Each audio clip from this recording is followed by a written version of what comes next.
নমস্কার, আরও একবার তোমাদের সকলকে আমার এই চ্যানেলে স্বাগত জানাই। আজকে আমার অত্যন্ত প্রিয় একজন ইংরেজ কবি জন ডানের একটি কবিতা নিয়ে আলোচনা করব। কবিতাটির নাম ডেথ বি নট প্রাউড। কবিতাটির প্রত্যেকটা লাইন ধরে আমি অবশ্যই আলোচনা করব, কিন্তু তার আগে প্রথমত জন ডানের সম্পর্কে কয়েকটি কথা একটু জেনে নিই। জন ডান ছিলেন একজন ইংরেজ কবি, স্কলার, একজন সোলজার এবং একজন অ্যাডমিনিস্ট্রেটর। রোমান এক ক্যাথলিক পরিবারে তার জন্ম। তিনি বহু লিরিক কবিতা লিখেছেন, সনেট লিখেছেন, লাভ পোয়েমস লিখেছেন, রিলিজিয়াস পোয়েমস, এলিজিজ, সংস, এমনকি স্যাটায়ারও লিখেছেন। তার কবিতাগুলো মূলত মেটাফিজিক্যাল কনসিটের জন্য বিখ্যাত। যে সমস্ত কবিতাগুলো তার ভীষণ বিখ্যাত এবং কলেজ বা ইউনিভার্সিটির টেক্সটে পড়ানো হয়, সেগুলোর মধ্যে কয়েকটি হলো the canonization, the good morrow, the sun rising, the ecstasy, the flea, a hymn to God the father, a valediction forbidding mourning, death be not proud, অর্থাৎ যেটা নিয়ে আজকে আমরা কথা বলতে চলেছি, ইত্যাদি। কবিতাটি শুরু করবার আগে একবার বলে নিই যে আইএসসি বোর্ডের যে নতুন সিলেবাসটি রয়েছে, সেখানে ক্লাস 12-এ এই পোয়েমটিকে ইনক্লুড করা হয়েছে। এবার তাহলে আমরা আমাদের মূল আলোচনা শুরু করি। Be not proud, though some have called thee mighty and dreadful, for thou art not so. For those whom thou thinkest thou dost overthrow, die not, poor death, nor yet canst thou kill me. This poem is basically a sonnet, and that means এই কবিতায় 14টি line রয়েছে। কবিতার আলোচনা শুরু করবার আগে একটা ছোট্ট কথা বলে নিই যে সিন্স জন ডান ওয়াজ আ 16th century poet, আমরা ডানের কবিতার মধ্যে বেশ কিছু ওল্ড ইংলিশ ইউসেজ দেখতে পাবো। অর্থাৎ যে ওয়ার্ডসগুলো বা যে ফ্রেজেসগুলো ডান এই কবিতায় ইউজ করছেন, those are basically old English usages. তো শুরুতে তিনি কি বলছেন? তিনি বলছেন, death be not proud, though some have called the mighty and dreadful, for thou art not so. For those whom thou thinkest thou dost overthrow, die not, poor death, nor yet canst thou kill me. So basically in these 4 lines, the poet immediately personifies death and talks directly to him. He paints a picture of death as an arrogant being and one who needs to be humbled. He tells death that he ought not to be so proud, even though for generations people have feared him and called him mighty and dreadful. The poet accuses the death of having illusions of grandeur. He claims that while death thinks that he has the power to kill, he actually does not. To further humiliate death, the poet calls him poor death. It sounds almost as if the poet is making fun of death. The speaker also challenges death by saying, yet canst thou kill me. So, কবিতার শুরুতেই ডান মৃত্যুকে পার্সোনিফাই করছেন এবং সরাসরি তার সাথে কথা বলছেন। তিনি মৃত্যুর একটি ছবি আঁকছেন যেন সে একজন অহংকারী ব্যক্তি, এবং ডান মনে করছেন যে তার এই অহংকার ভাঙার প্রয়োজন আছে। তিনি সরাসরি মৃত্যুকে বলছেন যে তার এতটা অহংকার করা উচিত নয়, যদিও একের পর এক প্রজন্ম তাকে ভয় পেয়ে এসেছে, তাকে মাইটি অ্যান্ড ড্রেডফুল বলে ভেবেছে। তিনি মৃত্যুকে ফার্দার অ্যাকিউজ করছেন যে মৃত্যু সবসময় একটা ফেক আইডেন্টিটি নিয়ে ঘুরছে। মৃত্যু মনে করে যে তার বুঝি অসীম ক্ষমতা, সে চাইলেই যাকে খুশি মেরে ফেলতে পারে, কিন্তু তার সেই ক্ষমতাটা নেই। শুনতে একটু অদ্ভুত লাগতে পারে, কিন্তু ডান মনে করছেন যে মৃত্যুর এত বড় ক্ষমতা নেই। এবং ডান পরবর্তীতে আরো একবার মৃত্যুকে খাটো করে দেখাচ্ছেন এবং তাকে বলছেন পুয়ার ডেথ, অর্থাৎ মৃত্যু সে নিজেই যেন অসহায়। কেন অসহায় সেটা আমরা সনেটের একদম শেষ দুটো লাইনে গিয়ে বুঝতে পারবো। এবং যে ভাবে, যে ভঙ্গিতে ডান কথা বলছেন, মনে হচ্ছে যেন তিনি মৃত্যুর যে ভয়াবহতা তা নিয়ে মোটেও চিন্তিত তো ননই, বরং তিনি মৃত্যুকে নিয়ে মজা করেছেন এবং সরাসরি বলছেন ইয়েট কানস্ট দাও কিল মি। তিনি সরাসরি বলছেন যে তুমি আমায় মারতে পারবে না। অর্থাৎ এই কবিতাটি ডানের মৃত্যুর বিরুদ্ধে একটি লড়াই, মৃত্যুর বিপক্ষে একটি জিহাদ, as if Dan is trying to belittle the grandeur of death. Next stanza. From rest and sleep, which but thy pictures be much pleasure, then from thee much more must flow, and soonest our best men with thee do go, rest of their bones and souls delivery. ডানের যে metaphysical কনসিটের কথা আমি শুরুতে বলছিলাম, যে Donne's sonnets, John Donne sonnets are famous for their metaphysical conceit. So সেই metaphysical কনসিটের জায়গাটার মধ্যে আমরা আস্তে আস্তে এবার যাচ্ছি। আমরা দেখতে পাবো যে কিভাবে Donne is deliberately trying to belittle the grandeur of death.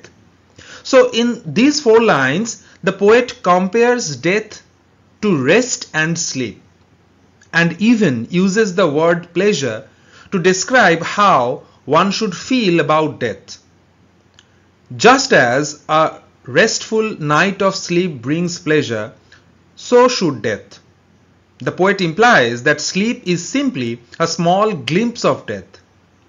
Thus, there is nothing to fear in death, for death will bring something like a pleasurable sleep. The poet further opines that the best men seem to experience death the soonest because they deserve to experience the peaceful rest of death sooner without having to endure the agonies of a long life. Donne describes death as rest of their bones and soul's delivery. So এই চারটে লাইনে ডান মৃত্যুকে বিশ্রাম এবং ঘুমের সঙ্গে তুলনা করছেন। We know that in literature slip or slumber is regarded as temporary death and death is regarded as permanent slumber. তাই এই স্টানজায় ডান মৃত্যুকে তুলনা করছেন বিশ্রাম এবং ঘুমের সঙ্গে, এবং এমন কথাও বলছেন যে মৃত্যু আসলে একটা প্লেজার, একটা আনন্দ। ঠিক যেভাবে বিশ্রাম, সাময়িক বিশ্রাম বা ঘুম আমাদের আনন্দ দেয়, মৃত্যুও আমাদের একই রকম ভাবে আনন্দ দেয়। আমি শুরুতেই বলেছিলাম যে ডানের ভাবনার মধ্যে যে মেটাফিজিক্যাল কনসিটের উদাহরণ আমরা পাই, তার ভাবনার মধ্যে যে অভিনবত্ব পাই, যে অভিনবত্বের জন্য আমরা বারে বারে এখনো ডান পড়তে বাধ্য হই, সেই ভাবনার চমৎকারিত্ব বা অভিনবত্বের মধ্যে আস্তে আস্তে আমাদের এই আর্গুমেন্টেশনস গুলো ঢুকতে শুরু করেছে। তো ডান মৃত্যুকে আনন্দের সাথে তুলনা করছেন। তিনি বলছেন যে মৃত্যু আসলে একটা ঘুমের মতো। ঘুম যেভাবে আমাদের জীবনকে আনন্দ দেয়, সাময়িক বিশ্রাম এবং শান্তি দেয়, মৃত্যু আমাদের আনন্দ দেয়। এবং সেজন্যই মৃত্যু থেকে বা মৃত্যুকে ভয় পাওয়ার কিছু নেই, কারণ এটা আসলে আমাদের জীবনে এক শান্তির ঘুম ডেকে আনছে।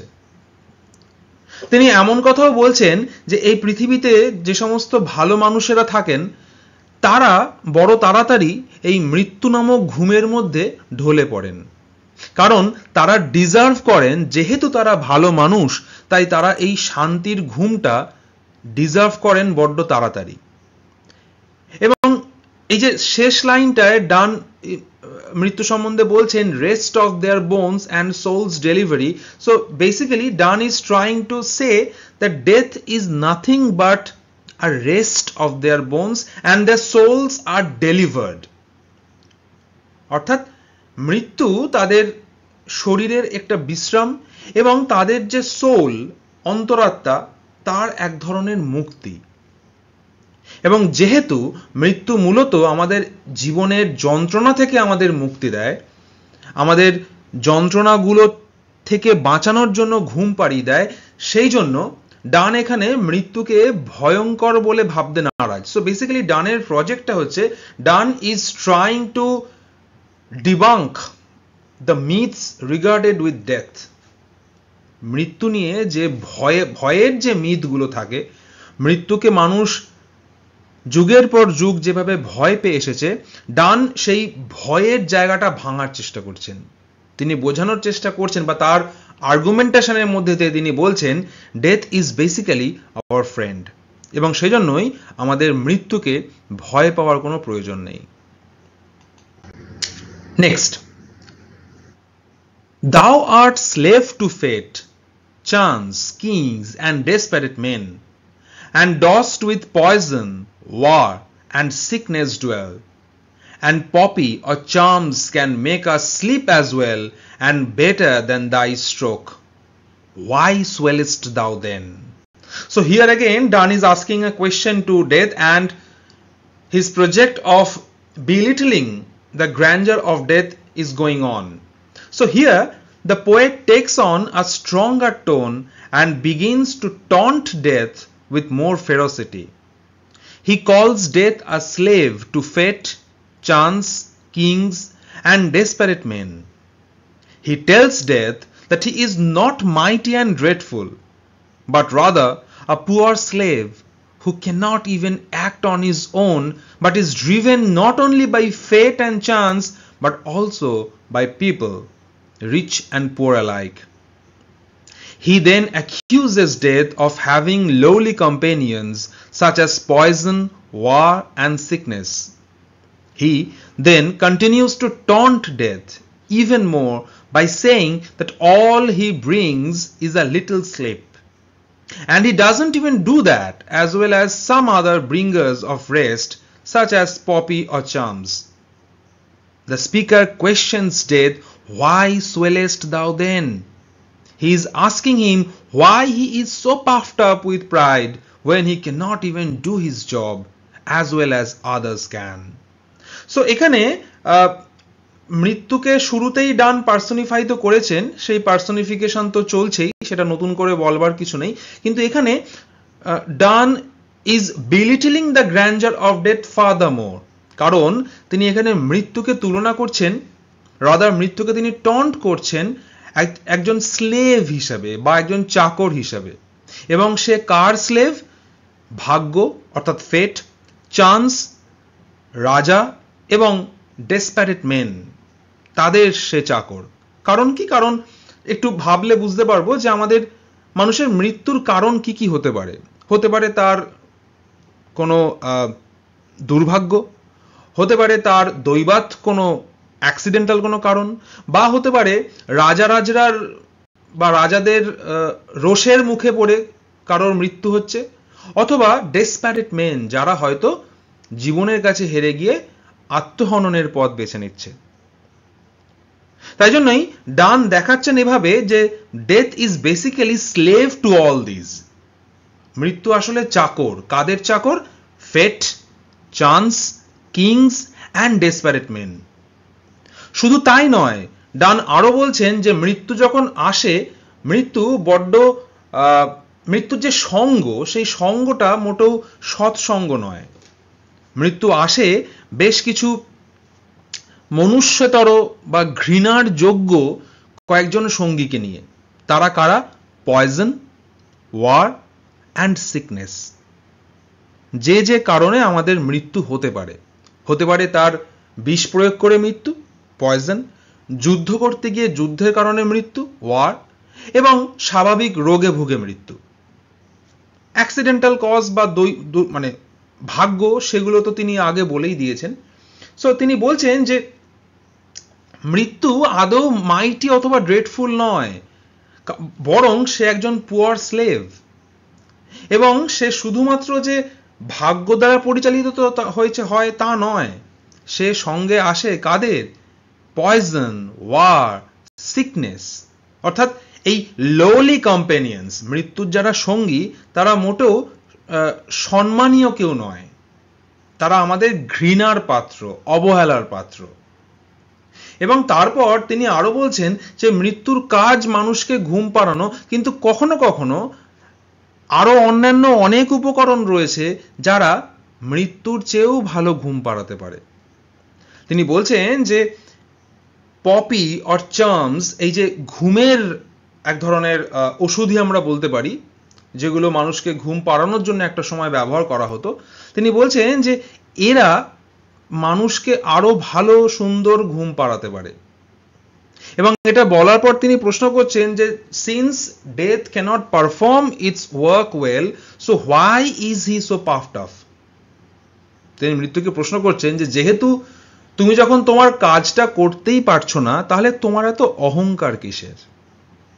এই যে মৃত্যুকে নিয়ে একটা, মৃত্যুর যে অমনিপোটেন্স, অমনিপ্রেজেন্স, অমনিসিয়েন্স, এই যে তিনটে ধারণা যে মৃত্যুর মতো সত্যি পৃথিবীতে কিছু নেই, মৃত্যুর মতো সত্য জীবনে কিছু নেই, এই সত্যের জায়গাটাকেই ডান ভাঙার চেষ্টা করছেন। তিনি এখানেই প্রশ্ন করছেন এবং সেজন্যই বলছেন যে ওয়াই সোয়েলেস্ট দাও দেন, তোমার এত অহংকারের কি আছে? Why he is so puffed up with pride when he cannot even do his job as well as others can। তিনি বলছেন যে এই ঘুম পাড়ানোর কাজটা আরো অনেক উপকরণ আছে যারা মৃত্যুর চেয়েও সুন্দরভাবে করতে পারে, তাহলে মৃত্যুর এত অহংকার কিসের? Final two lines. One short sleep past, we wake eternally. This is the line, rather these two lines are reflecting the conceit of Donne or the intellectuality of Donne's poetry. শেষ দু লাইনে কি বলছেন? One short sleep past, we wake eternally।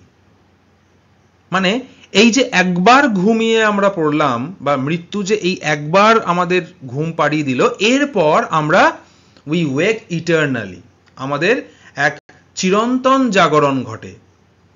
and death shall be no more, আর কিন্তু মৃত্যু থাকে না। মানে একবার যার মৃত্যু ঘটে গেছে, সে কিন্তু মৃত্যু ভয় থেকে তার জাগরণ ঘটল, সে কিন্তু আর মৃত্যুকে ভয় পায় না। এবং একবার যখন মৃত্যু ঘটে গেল, তখন তিনি কি বলছেন? ডেথ দাও শাল ডাই, মৃত্যু, তোমারও মৃত্যু ঘটল। এই আইডিয়াটা ভারী চমৎকার, এটা আমাদের একটু ধরে ধরে বুঝতে হবে। তিনি বলছেন একবার যখন মৃত্যু কোনো মানুষকে মেরে ফেললো, তারপর যখন সেই মানুষের জাগরণ ঘটছে, অর্থাৎ he is talking about the, if not reincarnation, is talking about the awakening of the soul. তিনি আত্মার যে মুক্তির কথা বলছেন, সোলের যে অ্যাওয়েকেনিং এর কথা বলছেন, সেইটা কিন্তু ইটার্নাল, কারণ সেখানে সেই আত্মার কোনো মৃত্যু নেই। and death shall be no more, আর মৃত্যুর কোনো ভয় নেই। যেহেতু আর মৃত্যুর ভয় নেই, যেহেতু সেই একই মানুষের আর মৃত্যু সম্ভব নয়, তাই ডান বলছেন ডেথ দাও শাল ডাই, মৃত্যু তুমিও মরবে। সো যে জায়গাটা আমি মার্ক করে রেখেছি, আন্ডারলাইন করেছি, and death shall be no more, এই জায়গাটায় the final idea represents the classic metaphysical moment, যে কথাটা আমি এতক্ষণ বলে আসছিলাম, in which an established idea is turned completely on its head by a seemingly innocuous line of reasoning। মানে ডান একটা প্রতিষ্ঠিত সত্যকে এমনভাবে দুমড়ে মুচড়ে ঘুরিয়ে আমাদের সামনে প্রেজেন্ট করছেন যে আমাদের ভাবতে বাধ্য হচ্ছি আমরা। The idea that death could die is startling, মানে মৃত্যু নিজেই যে মরতে পারে, এটা সম্ভবত ডান ছাড়া কারোর পক্ষে ভাবা সম্ভব নয়। and counter intuitive, মানে আমাদের যে ইনটুইটিভ যে ধারণা যে মৃত্যু কখনো মরে না, বরং মৃত্যু অন্যকে মারে, ডানের এই বক্তব্যটা একেবারে কাউন্টার ইনটুইটিভ। অর্থাৎ আমরা যেভাবে ভেবে এসছি, আমাদের ভাবনার ঠিক বিপরীত পথে হাঁটছেন, কারণ ডান বলছেন মৃত্যু তুমি নিজেই মরবে। So this idea that death could die is startling and counterintuitive but completely sensible in light of Donne's reasoning। অর্থাৎ এই আইডিয়াটা অ্যাপারেন্টলি কাউন্টার ইনটুইটিভ মনে হলো, যদি আমরা ডানের যুক্তি দিয়ে ভাবি বা আমরা যদি ডানের অন্যান্য কবিতাগুলো পড়ি, তিনি কিভাবে তার যুক্তিগুলোকে সাজান, তাহলে আমাদের এই আইডিয়াটা অ্যাকসেপ্ট করতে কোনো অসুবিধা হবে না। So, with these final lines, the poet reveals exactly why he has been taunting death so relentlessly. He claims that death is only one short sleep, and those who experience death wake eternally. Then, he claims that death shall be no more. Finally, he tells death, "Thou shalt die." The speaker has not only told death that he has no real power over anyone, but that he will experience the end of himself when all wake in eternity and death will be no more. অর্থাৎ এই final লাইন্সগুলোতে তিনি সরাসরি explicitly express করছেন যে কেন তিনি মৃত্যুকে নিয়ে এতক্ষণ ছেলেখেলা করছিলেন বা কেন তিনি মৃত্যুকে রিলেন্টলেসলি আক্রমণ করছিলেন। কারণ তিনি স্পষ্টই বলছেন মৃত্যু আসলে একটা ছোট্ট ঘুম, যে ঘুমটার পর আমাদের একটা চিরকালীন জাগরণ ঘটবে, অ্যান্ড উই উইল ওয়েক ইটারনালি। এবং যখন এই চিরকালীন জাগরণ ঘটছে তখন মৃত্যুর আর কোনো ভূমিকা থাকছে না, death shall be no more. এবং যেহেতু মৃত্যুর কোনো ভূমিকা থাকছে না, তাই ডান বলছেন ডেথ দাউ শ্যাল ডাই, তোমারও মৃত্যু হবে। এইভাবে যে পোয়েমটার মধ্যে ডান মৃত্যুকে নিয়ে যে বক্তব্যটা পেশ করছেন, যেখানে it's very clear the done is trying two over power the grips of death, এই প্রচেষ্টা কিন্তু শুধুমাত্র যে একা ডান করেছেন তা নয়, বিভিন্ন কবিরা বিভিন্নভাবে চেষ্টা করেছেন কিভাবে মৃত্যু এবং সময়, এই মহান শক্তিশালী দুই ইভেন্ট বা দুই ঘটনা আমাদের জীবনে, তাদেরকে ওভার পাওয়ার করা যায়। শেক্সপিয়ারও একই কাজ করেছেন, শেক্সপিয়ারের সনেটের মধ্যে দিয়ে তিনি একই কাজ করেছেন, বিশেষ করে সনেট নাম্বার 18। যাই হোক, আজকের আলোচনা আমাদের এখানেই শেষ করব। আজকের এই পোয়েমটি যেহেতু it's a sonnet, so it's basically comprised of 14 lines. আশা করি তোমরা আজকের এই আলোচনাটাই বুঝতে পেরেছো। খুব বেশি দীর্ঘায়িত করার কোনো প্রয়োজন নেই। যদি তোমাদের কোনো মতামত থাকে সেটা অবশ্যই জানাবে কমেন্ট সেকশনে। তোমরা তোমাদের মতামত জানাতে কোনো রকমভাবে হেজিটেট করবে না। কোনো রিকোয়ারমেন্টস থাকলে সেটাও আমাকে জানাবে। কোনো টেক্সট যদি আলাদা করে পড়ানোর প্রয়োজন বলে মনে করো সেটা অবশ্যই জানাবে। এবং যদি মনে হয় আমার এই একাডেমিক চ্যানেলের কন্টেন্টসগুলো তোমাদের সাহায্য করছে, তাহলে চ্যানেলটিকে সমর্থন করবে, একটু পাশে থাকবে। সকলকে ধন্যবাদ জানাই। খুব তাড়াতাড়ি ফিরে আসবো আবার একটি নতুন কন্টেন্ট নিয়ে। ভালো থেকো সকলে।